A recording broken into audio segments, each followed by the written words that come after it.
Opa, colchete aqui. E no vídeo de hoje a gente vai aprender a iterar sobre todos os elementos de uma lista utilizando as estruturas de repetição para. Então, iterar sobre todos os elementos de uma lista utilizando a repetição para. Às vezes a gente está trabalhando com listas e é muito difícil. Eu não sei essa palavra não, talvez seja difícil, né? É muito difícil ou muito custoso para você iterar sobre cada elemento ou para encontrar um ou mais elementos.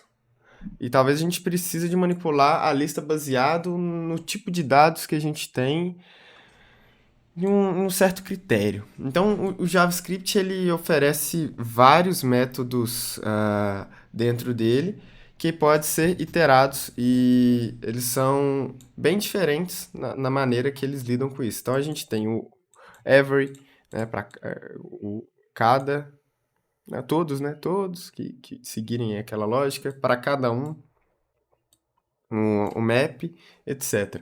Porém, a técnica que é mais flexível, que oferece para a gente o melhor, mais controle, é um simples for, um simples para, um simples loop, uma simples estrutura de repetição para.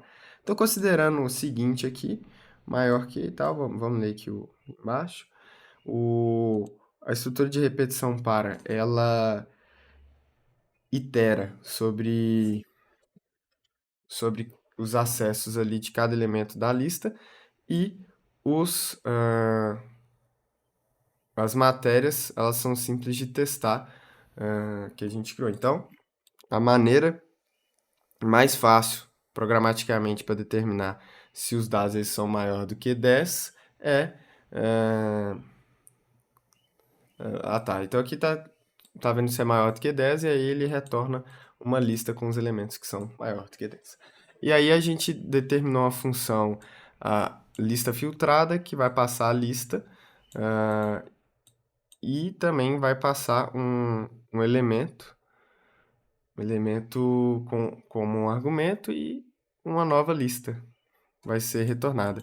Então, esse elemento ele vai representar o que tem que ser. Esse elemento tem que representar.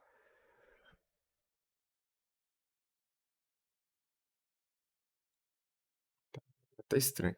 Modifique a função do estudo de repetição para de uma maneira que vai retornar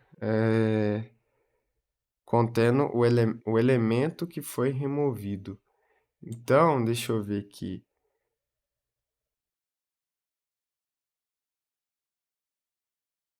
18. 3, 6 e 3, 18 e 6. Então, se encontrou, é para remover o elemento todo. Aparentemente é, então deixa eu ver aqui. É isso mesmo. Então, se encontrou o elemento, tem que remover aquele. Se encontrou o elemento, tem que remover ele todo. Então, a gente vai precisar de um for dentro do outro. Então, for ah, i igual a zero, né? I igual a zero, i menor do que a lista ponto tamanho e mais mais. Aí dentro vai ter um outro for. Vou copiar e vou trocar só por y aqui. Então, só por j. Então, j aqui. Que aí esse j vai rodar em cada um dos elementos. Então, aqui ele vai fazer o seguinte, ó. A gente pode olhar aqui se... Eu poderia usar o index of, mas ele tá falando para usar fora aqui, né? Então, se o elemento na posição y foi igual ao elemento que passou, então então a gente vai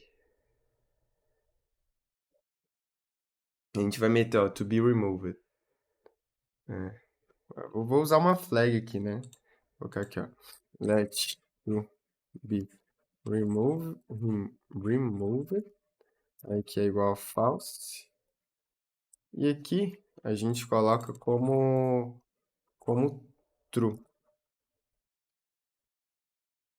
Então, aqui embaixo a gente coloca se é para ser removido, ele vai deletar essa opção. Então, a gente vem aqui e o que que acontece? Ele vai passar, né? Vai, ele vai passar uma posição. Então, se, por exemplo, ele está na zero, ele vai estar na um para remover, né? No final daquele... Ah, não, é no final da iteração. Então, é só vir aqui na nova... Ah, hum, às vezes dá para fazer de uma maneira que só adicione, né? Só adicione ao invés de... É, eu poderia usar um index off, né? O index off ele vai ajudar, né? O index off resolveria isso aqui mais fácil do que ficar fazendo tanto trabalho assim. Vamos fazer pelo index off? Não fala. Vamos usar. Ah, tá falando um loop for que ele quer que use. Então tá bom. Vamos usar só um. Então, aí fica mais fácil. A gente usa o index of. E não precisa de ficar criando muita estrutura. Então, que a gente vem aqui, ponto index of, né? Índice do elemento. Se o índice do elemento for igual a -1, aí a gente vem na nova lista, dá um push no que tem aqui nessa posição. Assim fica até bem mais fácil de entender, né? Fica bem mais legível, mas não foi.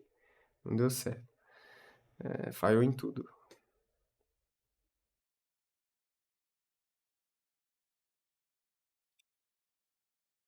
Tá. Então não é o push. Dessa maneira que tá aqui. Legal.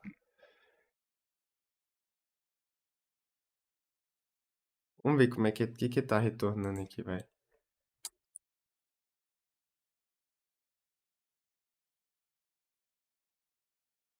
Is not defined. Uai. Ah. hum.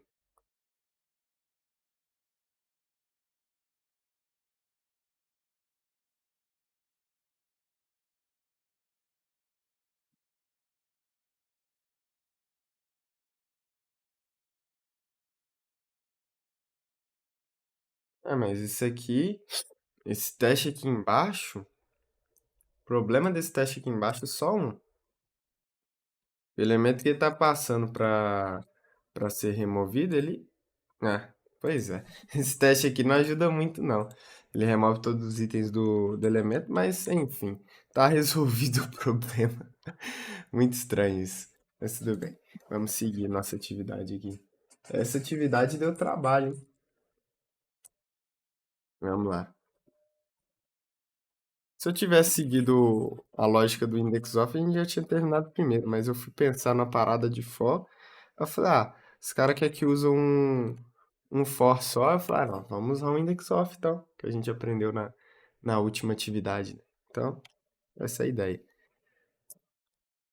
Mas se eu fosse resolver sem limitações, com certeza eu ia usar o index of, porque fica muito mais simples. Mesmo que faz parte da limitação do exercício, ele deixa tudo mais simples.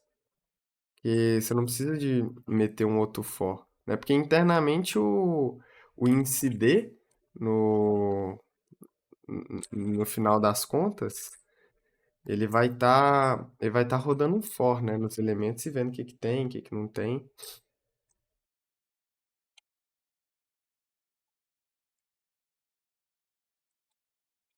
Aí, eu vou subir o código e muitíssimo obrigado a todos que assistiram o vídeo de hoje. não se esqueçam de deixar o seu like e compartilhar para o máximo de pessoas possíveis. Vejo vocês no próximo nível.